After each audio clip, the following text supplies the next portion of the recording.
하나님의 말씀입니다. 구약성경 에스라서 8장 15절로 23절에 있는 말씀, 구약성경 720쪽에 있습니다. 제가 읽겠습니다. 15절로 23절에 있는 말씀.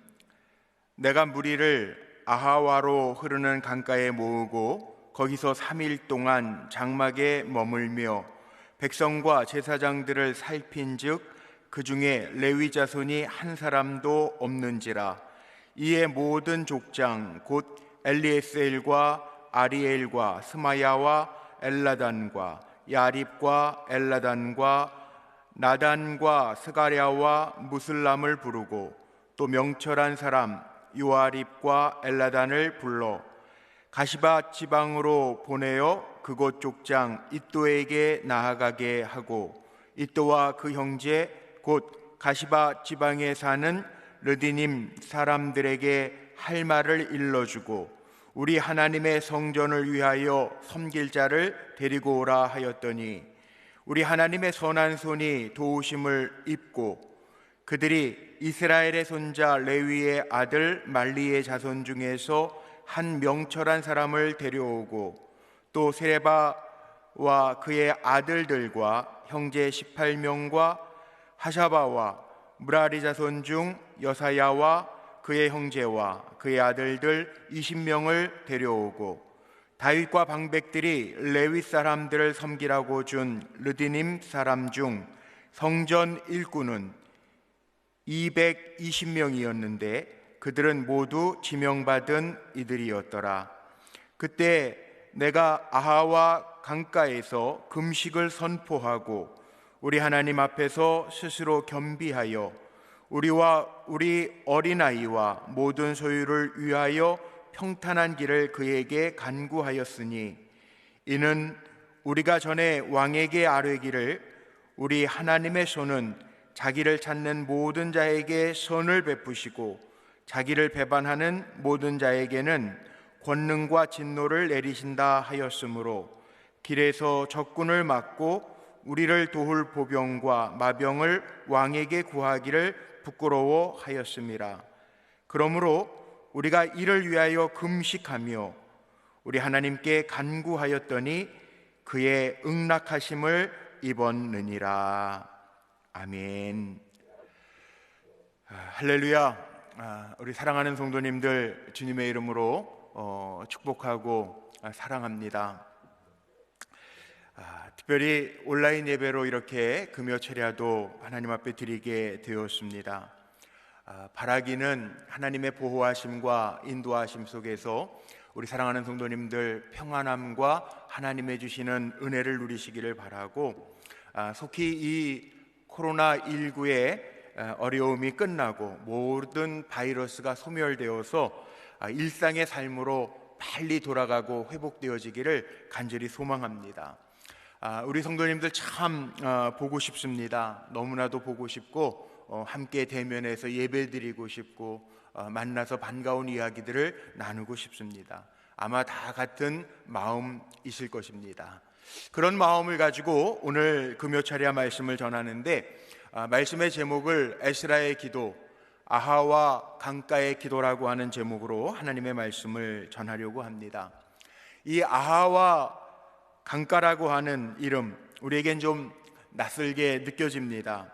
잘못하면 하와이 이렇게 생각할 수도 있겠지만 오늘 이 아하와라고 하는 지명, 우리가 낯설게 느껴질 수밖에 없는 것이 성경에 잠깐 흘러가는 지명이기도 합니다. 아마 아하와 강을 아시는 분 손 들어보라고 그러면 아무도 없을지도 모르겠어요. 그런데 요즘에 이 코로나19 사태 때문에 기도회들을 교회들마다 많이 하는 가운데 우리 감리교회 어느 연회 가운데 하나는 이번 한 주간을 아하와 강가의 기도라고 하는 한 주간을 선포하고 또 금식을 선포하고 기도하는 연회들도 있다라고 하는 이야기를 들었습니다. 우리가 성경을 다 아는 것 같아도 또 이렇게 구석구석 찾아보면 낯선 지명도 나오고 낯선 사람의 이름들도 때때로 대하기도 합니다. 흔히들 우리가 미스바 기도회, 미스바 성회 이런 얘기는 많이 들어보셨을 것입니다. 우리 이스라엘 백성들이 어려운 일이 있을 때마다 미스바에 모여서 기도회를 갖곤 했는데, 그래서 우리나라에서도 나라를 위한 구국기도회 할 때 미스바 구국성회라고 하는 이름도 종종 붙여서 사용하기도 하죠. 그런데 오늘 이 아하와 강가의 기도를 보면 지금으로부터 한 2500년경에 이 기도회가 있었습니다. 이 아하와 강가에서 모여서 기도하게 된 이유가 뭔지, 또 어떻게 모여서 무엇을 구하면서 기도했는지, 또 그 결과가 어떠했는지를 오늘 말씀을 통하여 좀 살펴보고 우리도 이 심정을 가지고 함께 좀 기도했으면 좋겠다라고 하는 마음으로 오늘 말씀을 전하게 되었습니다. 칼 야스퍼스라고 하는 사람이 그런 얘기를 하죠. 하나님과 우리 사람의 접촉점 어디에서 찾을 수 있느냐. 아주 극한 상황, 한계 상황 속에서 하나님과 인간은 만난다라고 하는 이야기를 합니다. 이스라엘 백성이 모세의 인도로 인해서 홍해를 지날 때, 홍해 바다 가까이 다다랐을 때 정말 캄캄하죠. 앞에는 홍해가 놓여 있고 뒤에는 애굽 기병과 애굽 군사들이 따라오고 좌우에는 산들이 있습니다. 도망갈 길이 안 보입니다. 그런 인간의 힘으로는 더 이상 어떻게 해볼 수 없는 순간에 바로 하나님이 홍해를 갈라놓으시는 놀라운 역사, 하나님과 인간이 만나는 접촉점, 하나님과 인간이 그 위기 속에서 만났던 장소, 홍해라고 이야기를 하는데 이렇게 표현할 수도 있을 것 같아요. 아하와 강가의 기도라고 하는 것, 아하와 강가에서 왜 모였을까? 무엇을 기도했을까? 이 아하와 쉽지 아니한 말이지만 바벨론의 한 장소의 지명의 이름인 것 같아요. 오늘 말씀 속에 보니까 아하와 지방으로 흐르는 강이라고 표현되어져 있습니다. 이름이 있는 강은 아니지만 우리식으로 이야기하면 분당에 있는 흐르고 있는 조그마한 탄천 정도 될지도 모르겠습니다. 그런데 이스라엘 백성이 바벨론 포로로 잡혀가서 70년 동안 포로의 길을 걷다가 기원전 약 538년경에 페르시아 왕 고레스가 이 바벨론을 점령하고 나서 이스라엘 백성을 고국으로 돌아가게 합니다. 고국으로 돌아갈 뿐만 아니라 고국에 돌아가서 예루살렘 성전을 다시 재건할 수 있는 길을 열어줍니다. 예루살렘 성전은 바벨론 왕이었던 르부갓네살이 예루살렘을 침공했을 때 철저하게 파괴되었던 성전이죠. 뿐만 아니라 성전 안에 있었던 좋은 기물들도 다 빼앗겼습니다. 고레스 왕은 느부갓네살 왕이 약탈했던 모든 성전의 기물들까지도, 창고에 보관해 두었던 기물들까지도 다시 내어주면서 성전 재건도 허락합니다. 이때 예루살렘으로 돌아온 이스라엘 백성이 총독 스룹바벨과 대제사장 예수아의 지도에 따라서 다시 성전을 재건하는 이야기가 나오고, 이 성전 재건 당시에 활약했던 선지자들이 우리가 구약 성경에서 볼 수 있는 스가랴 선지자, 또 학개 선지자를 대표적으로 들 수 있을 것입니다. 이러한 일들이 에스라서 5장 1절 말씀 이하에 다 기록되어져 있습니다. 기원전 516년경에 페르시아의 다리오 왕 제6년에 이 스룹바벨 성전, 이 공사가 끝나게 됩니다. 우리가 성경에 나오는 성전, 솔로몬이 아버지 다윗의 간절한 소망에 따라서 지으려고 했던 그 성전을 지었던 예루살렘 성전이 있고, 또 포로기에서 돌아와서 회파되었던 예루살렘 성전을 재건한 제2의 성전 스룹바벨 성전이 있고요, 또 신약시대에 오면 헤롯 성전이 있습니다. 이스라엘 백성들은 성전 봉헌식을 갖고 나서 그리고 나서 유월절을 지켰습니다. 오늘 말씀드리는 것, 이 말씀의 간략한 부분들이 에스라서 1장에서부터 6장까지 나와 있는 말씀이고, 에스라서 후반부가 시작되는 7장 1절 말씀에 보면 이런 말씀이 나오죠. 일 후에 바사왕 아닥사스다가 왕 위에 있을 때 에스라라 하는 자가 있었느니라 라는 말씀으로 시작하고 있는데, 여기 뭐 2일 후에라고 하는 말이 금방인 것 같지만 꽤 많은 시간이 흘렀습니다. 성경에는 이 페르시아 바사 제국이라고 표현이 나오지만 성전을 준공할 때 페르시아 왕은 다리오 왕이었고, 그 다음에 나오는 왕이 우리가 아는 에스더를 왕비로 삼았던 아수레로 왕, 그 다음에 나오는 왕이 에스라 7장에 나오는 아닥사스 왕, 이렇게 이어져 가지요. 아닥사스다 왕은 에스라뿐만 아니라 느헤미야에게도, 느헤미야가 고향으로 돌아가서 성전을 건축할 수 있도록 그렇게 뒷받침해 주었던 왕입니다. 느헤미야는 이 아닥사스다 왕의 술 맡은 관원이기도 합니다. 느헤미야서 1장 2장에 나오는 말씀들이죠. 성전이 준공된 후에 다리오 왕 제6년에 준공됐는데, 오늘 이 본문의 말씀에 보면 이 기록된 일이 시작되는 것이 아닥사스다 왕 제7년이라 에스라서 7장 7절 말씀에 보면 이 기간, 다리오 왕 6년에서부터 아닥사스다 왕 제7년까지 이 기간이 약 한 57년 정도 된다라고 합니다. 그 기간 동안에는 이스라엘 백성들이 별 활동을 특별히 하지를 못했습니다. 초기 귀환운동과 더불어서 성전 재건을 이끌었던 스룹바벨 총독이나 대제사장 예수아나 아마 세상을 떠났을 것 같고요. 또 시간이 오래 지났기 때문에 학개나 스가랴 선지자도 세상을 떠났거나 아니면 나이가 많아서 활동하지 못했던 시기였을 것입니다. 지도력의 공백 상태가 좀 있었을 터인데, 이런 일들 가운데 보면 에스라서나 느헤미야서에 보면 이런 시대에는요, 성전이 지어지기는 했는데, 재건되기는 했는데 성전에서 아침 저녁으로 하나님 앞에 제사를 드렸다라고 하는 이야기가 특별히 기록되어져 있지 않습니다. 율법을 연구하고 가르쳤다라고 하는 말씀도 없습니다. 물론 성전 건축, 이 건물이 참 중요합니다. 그런데 건물도요, 요즘 제가 이렇게 경험해 보니까 건물만 있다라고 다 되는 것은 아닌 것 같아요. 건물은 물론 하드웨어 중요하죠. 그런데 우리가 요즘에 흔히 컴퓨터들 많이 활용하시는데 컴퓨터 하드웨어라고 이야기하지 않습니까? 그 안에 그 프로그램을 진행할 수 있는 소프트웨어들이 잘 충족이 되어야 그 컴퓨터가 제 기능을 발휘하고 또 쓰는 사람 입장에서도 마음껏 활용할 수 있는 건데, 그렇지 않으니까 참 답답할 때가 많이 있어요.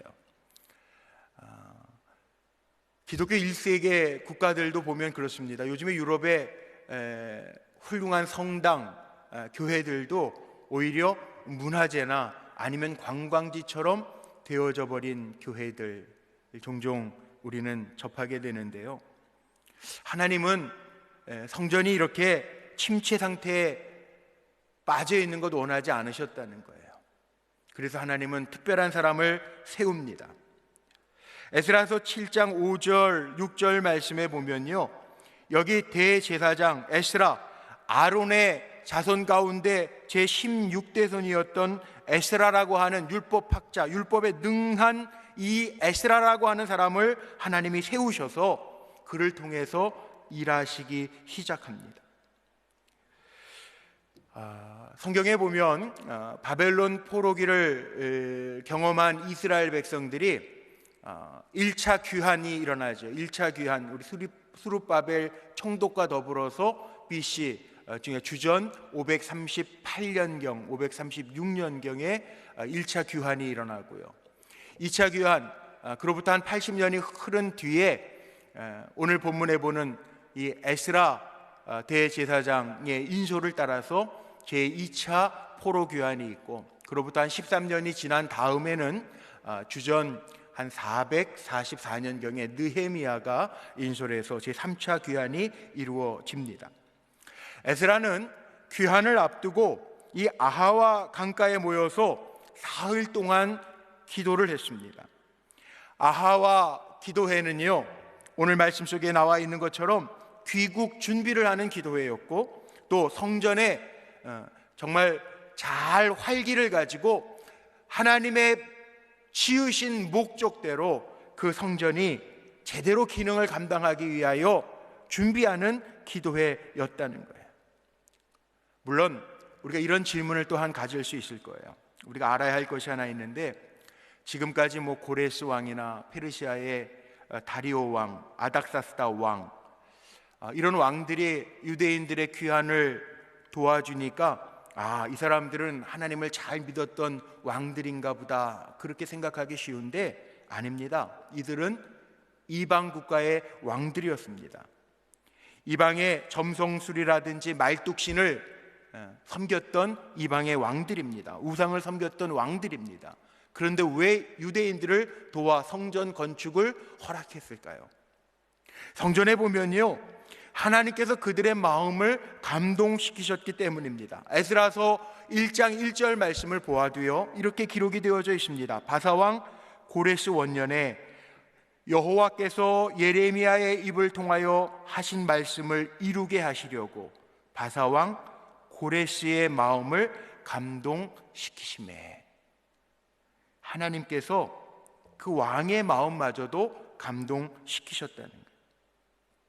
역사의 주관자는 하나님이십니다. 바로 왕의 마음도 녹일 수 있는 분이 하나님이고요, 이방 왕들도 감동시키실 수 있는 분이 하나님. 하나님은 우주 만물을 다 다스리시는 아버지 하나님이죠. 다리오 왕이 성전을 재건할 수 있도록 허락하고 성전 공사에 필요한 것들을 공급할 수 있게 하신 것, 그들의 마음에는요, 하나님이 감동하시고 그들의 마음을 돌이키셨기 때문에 가능했다는 거죠. 이 사실을 뒷받침하는 이야기가 에스라서 7장 27절로 28절에 보면 나옵니다. 제가 한번 읽어볼까요? 우리 조상들의 하나님 여호와를 송축할지로다. 그가 왕의 마음에 예루살렘 여호와의 성전을 아름답게 할 뜻을 두시고 또 나로 왕과 그의 보좌관들 앞과 왕의 권세에 있는 모든 방백의 앞에서 은혜를 얻게 하셨도다. 내 하나님 여호와의 손이 내 위에 있으므로 내가 힘을 얻어 이스라엘 중에 우두머리들을 모아 나와 함께 올라오게 하였노라. 하나님께서 아닥사스다 왕에게 예루살렘 여호와의 성전을 아름답게 하실 뜻을 두셨기 때문이라고 분명하게 이야기하고 있습니다. 그래서 자기와 이스라엘의 지도자들과 함께 돌아오게 되었다고 이야기하죠. 중요한 것, 이 페르시아의 왕들이 하나님을 믿거나 믿지 않거나 상관없이 세상의 통치자들 마음까지도 하나님은 주장하시는 하나님이라는 거예요. 에스라서나 느헤미야서를 통해서 우리가 볼 수 있는 말씀들이죠. 그렇다면 우리가 나라의 지도자들 정말 잘 결정하고 백성들을 이끌 수 있도록 하나님 저들의 마음을 감동시켜 주옵소서. 우리는 그렇게 기도해야 됩니다.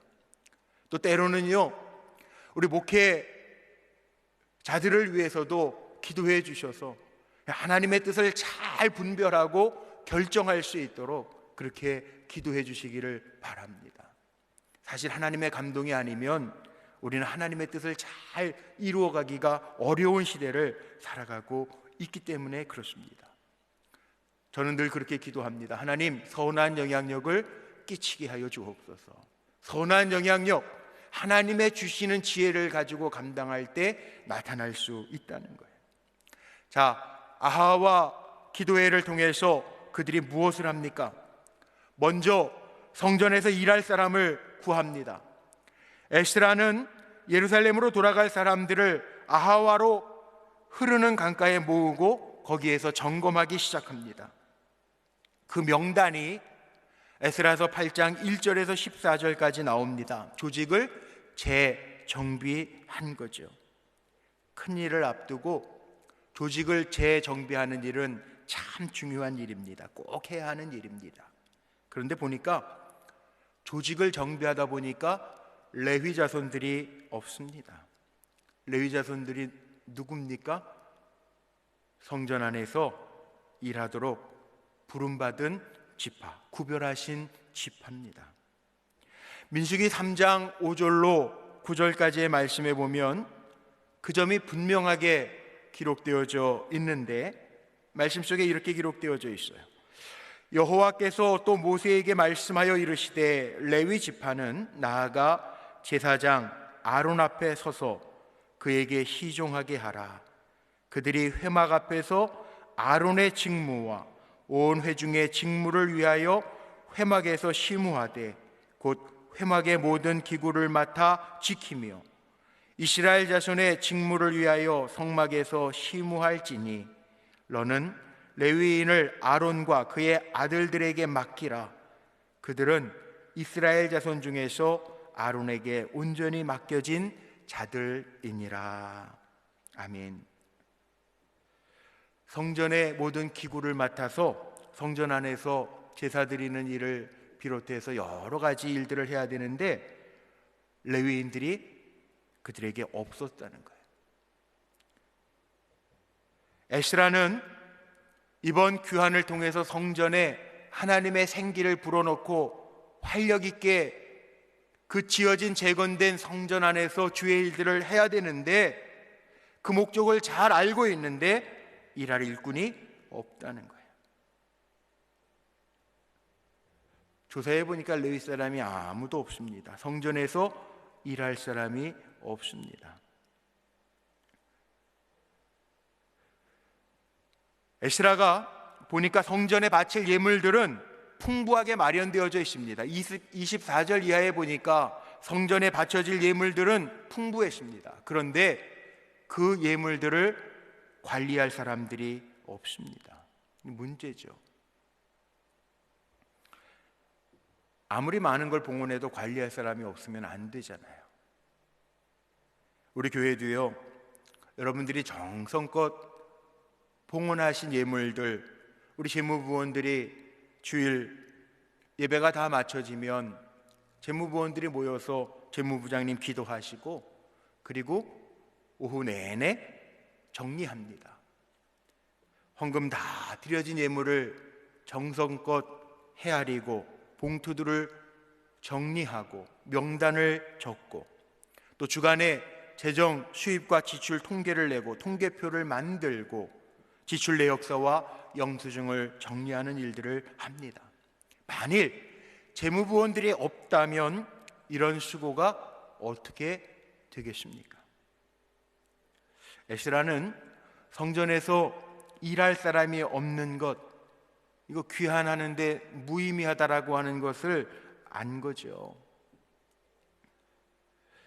제가 요즘에 절실하게 느끼는 것, 교회에 나와서 목양실에서 기도하고 말씀을 준비하고 성도들을 살피지만 코로나 사태로 인해서 성도 없는 교회를 이렇게 몇 주간 경험하면서요, 일꾼 없는 교회, 참 마음이 아파요. 오늘 이렇게 예배도 온라인으로 드리지만 성도 없이 설교하는 것, 마음에 허전함이 있습니다. 온라인 예배를 앞두고 저 일생에 처음으로 토요일날 저녁부터 주일 새벽까지 응급실에서 지낸 적도 제 일생 일대 처음인 것 같아요. 힘든 시기를 보내고 있습니다. 아마 우리 성도님들도 다 그럴 것 같아요.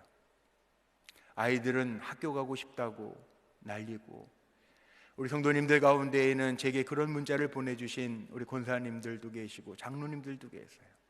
보고 싶어요. 교회 가서 예배드리고 싶어요.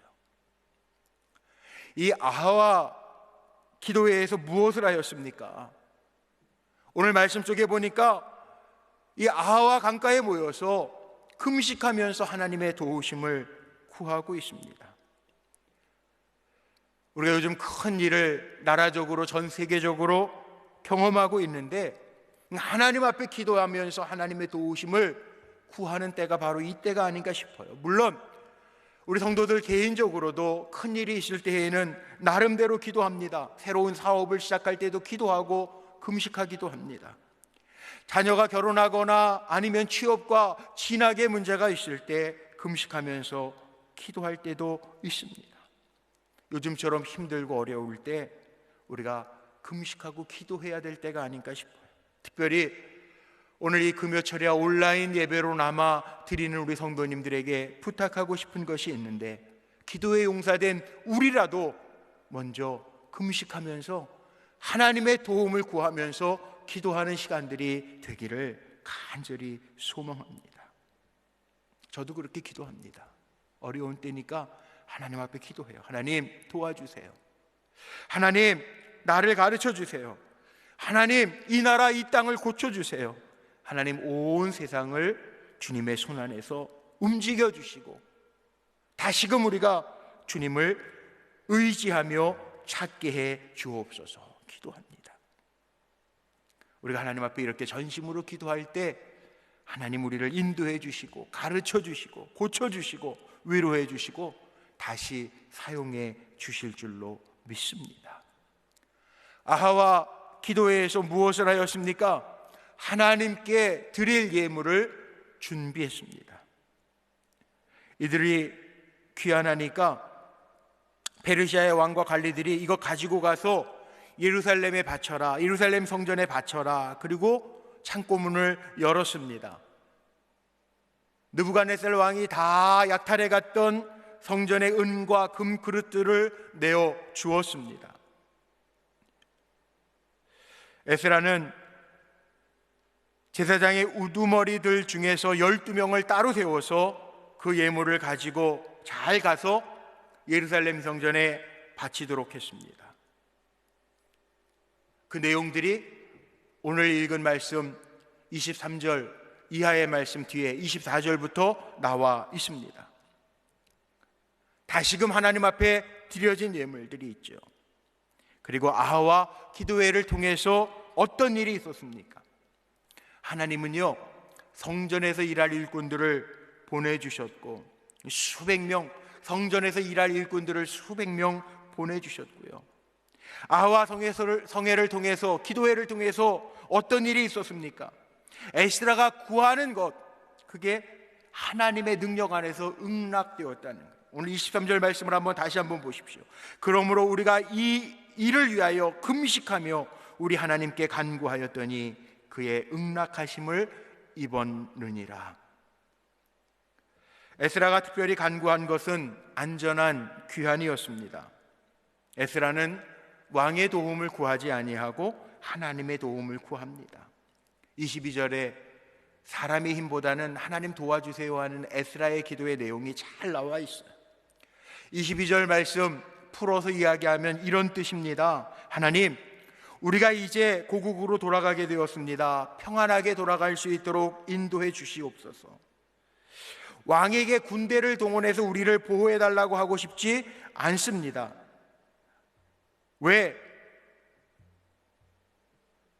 우리는 왕에게 도움을 구하기 전에 하나님은 자기를 찾는 자들에게 선을 베푸시는 분이라고 하는 것 너무나도 잘 알기 때문에 왕에게 군대를 동원해 달라고 하는 것 부끄럽습니다. 하나님이 도와주십시오. 이렇게 구합니다.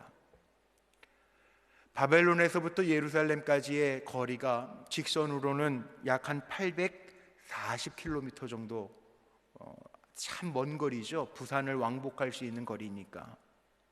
그런데 도로를 따라가면 그보다 훨씬 더 먼 거리였을 거예요. 그 많은 거리를 에스라가 많은 사람들 4천 5천 명이 넘는 많은 사람들, 어린아이들, 부녀자들을 데리고 간다고 생각해 보십시오. 오늘날처럼 비행기나 교통수단이 발달해 있는 시대가 아닙니다. 별의별 위험과 강도의 약탈과 위협이 있었을 것입니다. 그러나 이 에스라의 기도대로 하나님은 그들이 무사하게 돌아갈 수 있도록 도우십니다. 에스라서 8장 31절 말씀에 한번 보죠. 거기엔 이렇게 표현되어져 있더라고요. 첫째 달 12일에 우리가 아하와 강을 떠나 예루살렘으로 갈새 우리 하나님의 손이 우리를 도우사 대적과 길에 매복한 자의 손에서 건지신지라. 하나님이 도우셨다는 거예요. 하나님이 보호하셨다는 거예요. 하나님이 이끄셨다는 거예요. 우리가 요즘 힘든 시간을 보내지만 하나님 도와주세요 기도하면서 이 시간을 잘 넘길 때 우리 나중에는 여기 31절의 말씀처럼 힘든 시기였지만 하나님이 도우셔서 여기까지 왔습니다. 간증이 되게 하시는 하나님의 은혜를 꼭 보게 될 줄로 믿습니다. 그런데 이 아하와 기도회를 통해서요, 또한 어떤 일이 일어났을까요? 회개운동이 일어났습니다. 회개운동. 에스라가 예루살렘에 돌아와 보니 귀환한 백성들의 삶에 여러 가지 문제가 있었는데 그 중에 가장 큰 문제 가운데 하나는 자폰이에요. 자폰. 혼합되어진 결혼들. 에스라는 백성들을 광장으로 불러 모아서 개혁을 선포합니다. 그리고 하나님 앞에 돌아가자고 이야기합니다. 경건한 삶을 살아갈 것을 권고합니다. 그렇습니다. 지금 이 시기를 지나면서 우리의 삶 속에 때때로 아하와 강가의 기도처럼 정말 하나님 앞에 회개해야 하는 회개운동의 시기를 우리가 보내야 된다는 거죠. 물론 하나님의 도우심을 구해야 됩니다. 그러나 그와 동시에 정말 우리 안에서 내가 진정 하나님을 바라보고 의지하면서 신앙생활 했는가? 우선 멈춤의 시대라고 오늘 이야기합니다. 요즘에 사회적 거리두기라고 하는 운동도 하죠. 그러나 단순하게 너와 내가 멀어진 시간이 아니라 내가 하나님 앞에 어떤 존재로 서 있는지 결단하는 시간, 그리고 하나님 앞에 나를 돌이키는 시간이 되어야 된다는 거죠. 그런 면에 있어서 사순절 기간을 지금 지나면서 주님의 고난도 묵상하지만 우리에게 다가온 이 고난 속에서 하나님이 주시고자 하는 메시지가 무엇인지를 잘 생각하면서 하나님 앞에 돌이킬 것 돌이키고 하나님 앞에 내려놓아야 될 것 내려놓고 다시금 일어날 수 있는 시간이 되기를 간절히 소망합니다. 오늘 23절 끝에 나오는 그의 응낙하심을 입었느니라, 이 말씀 저는 묵상하고 오늘 전하는 말씀을 준비하면서 제 마음속에 이런 마음이 들더라고요. 응답에 대한 확신, 그래, 그의 응낙하심을 입었느니라. 우리가 돌이켜 회개하고 하나님의 도우심을 구하고 아하와 강가의 기도회처럼 주님을 바라볼 때 그의 응낙하심을 입었느니라. 우리가 그간 살아오면서도 여러 가지 어려운 일들을 많이 경험했지만 이 어려움도 우리가 기도할 때 하나님의 응낙하심을 입었느니라. 하나님이 우리를 다시금 안전하게 지키시고 다시금 세우시는 은혜를 보여주실 줄로 믿습니다. 다시금 회복될 때를 준비하면서 저와 여러분이 레위인처럼 성전에서 귀하게 쓰임받는 하나님의 일꾼으로 준비되어지시고 또 하나님 앞에 각오하고 결단하고 회개하면서 다시금 우리를 새롭게 하시는 하나님의 능력을 경험하는 우리 불꽃교회 귀한 성도들이 되시기를 주님의 이름으로 축원합니다. 우리 함께 자복하면서 회개하면서 우리 기도하겠습니다.